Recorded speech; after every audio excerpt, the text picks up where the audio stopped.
Hi, and welcome to this latest immigration law update video. In this video, I want to look at tax discrepancy cases and look at refusals under paragraph 3225 and look at the issue of dishonesty and accountant's evidence. And what I want to do is look at three recent cases, two from the upper tribunal and one from the Court of Appeal. Now, I'm sure practitioners are aware of this issue and refusals under 3225. This concerns applications by Tier 1 general migrants who are applying for indefinite leave to remain. Some end up challenging by judicial review. A lot have applied under 10 years lawful residence and have a right of appeal, so the matter comes before the tribunal in an appeal. And in an appeal, the only real issue is whether the 3225 refusal is made out and whether dishonesty has been established. Now, the leading case is Balajagari. Balajagari is 2019 EWCA Civ 673. And the judgment there of Lord Justice Underhill sets out the principles to be applied. And I'm not going to go through that today, but obviously dishonesty has to be established. There's no burden on the appellant. The burden is on the Secretary of State. Balajagari also looks at the procedural fairness issue where the Secretary of State hadn't been giving applicants an opportunity to explain the discrepancies between their accounts and their applications to the Home Office before a decision was made.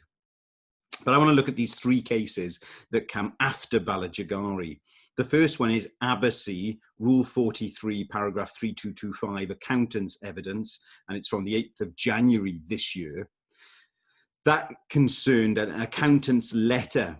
The case had succeeded before the first tier tribunal. The upper tribunal found an error of law, but in redetermining the appeal, the deputy upper tribunal judge found that the appeal was successful and that 3225 was not made out, and the upper tribunal judge relied in part on the evidence in letter form from the accountant.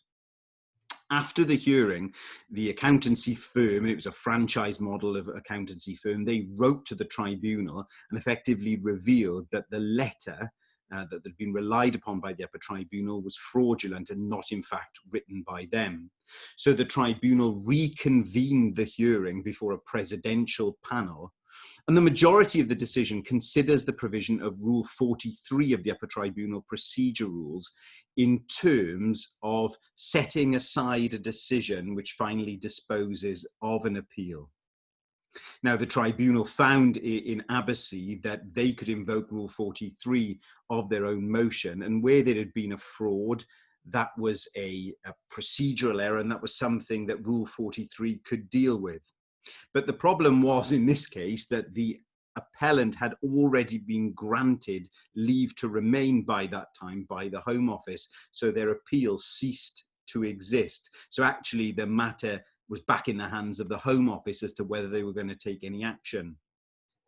But in Abbasi, the upper tribunal gives some guidance on evidence from accountants. And the president says at paragraph 64, and I'll read it to you, the first tier tribunal or upper tribunal, as the case may be, should expect the accountant in question to attend the hearing, having provided in advance a statement of truth in order to explain in detail the circumstances in which the error came to be made, the basis and nature of any compensation, and whether the firm's insurers or any relevant regulatory body have been informed. In the absence of such evidence, the tribunal is unlikely to be able to place any material weight on letters of this kind. So effectively, after Abbasi, you need a detailed, proper statement from an accountant. An accountant needs to attend in order to give detailed evidence if their explanation is going to be of any weight. And it's often a significant factor in an appeal that blame is laid at the door of either current or previous accountants, and there needs to be some accountant evidence in that case. The second case is a case from the Court of Appeal called Tahir Yassin. Yassin is a case from February of this year. That didn't involve discrepancies, but it involved the filing of late tax returns.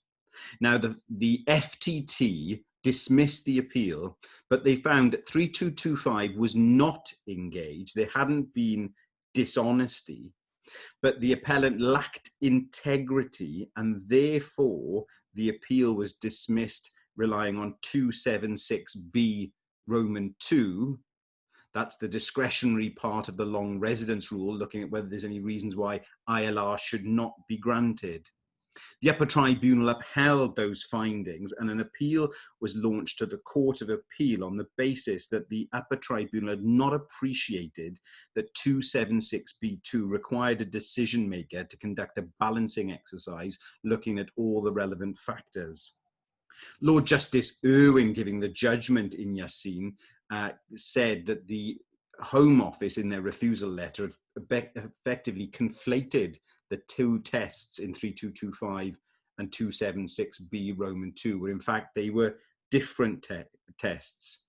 In principle, the failure to file tax returns on time could amount in certain circumstances to conduct which would justify the refusal of ILR. But there must be this balancing exercise looking at all the relevant factors, including the positive factors in the appellant's favour. So in allowing the appeal, Lord Justice Irwin said at paragraph 44, and I'll read it to you, but the individual must have the opportunity to explain. There must be procedural fairness. The facts must be established and the case viewed on its merits. There should be a balancing exercise taking into account any positive factors. So this case sort of establishes that even if you're successful in terms of 3225 and that refusal is not made out against you, you still may be refused under 276B Roman 2, although a decision maker must carry out a proper balancing exercise looking at all relevant factors, including the factors in an appellant's favour.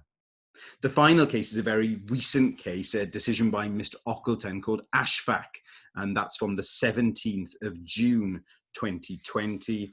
It's a Scottish case, and it looks from the decision that Mr. Ockleton had a list of tax discrepancy cases before him that day. So he summarises the law and the state of the law arising from Balajigari.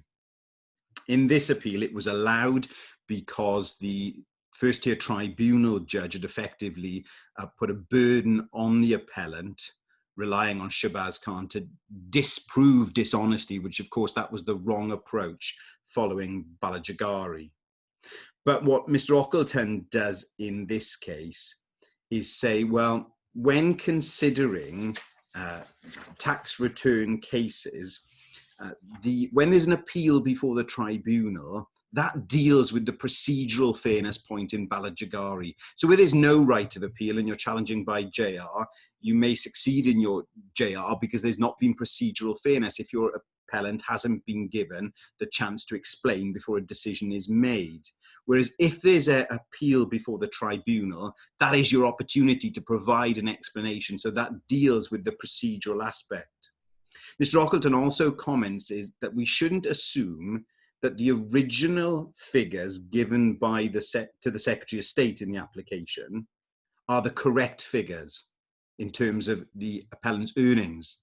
The correct figures may be actually those lower figures given to HMRC originally, or they may be somewhere in between. So there's no reason to assume, because he seems to think that there's been an assumption by people that those higher earning figures given to the Home Office are the correct figures, and there's no basis to assume that. And then finally, Mr. Ockleton says, well, an explanation by an accountant is therefore very important because we need to see where the error was and what the correct position was. And without evidence from an accountant, the tribunal may consider the facts laid by the Secretary of State establish the appellant's dishonesty. So effectively, the facts as put by the Secretary of State get over the evidential burden, and if there's no accountant's evidence to counter that, effectively that may establish the Secretary of State's case. So really a tightening up, while Balajigari still reigns supreme, really a tightening up, especially in terms of accountant's evidence. So I hope that's helpful in summarising some recent case law in terms of tax discrepancy cases, refusals under 3225 and also under 276B Roman 2, the whole issue of dishonesty and accountant's evidence. Thanks for being with me.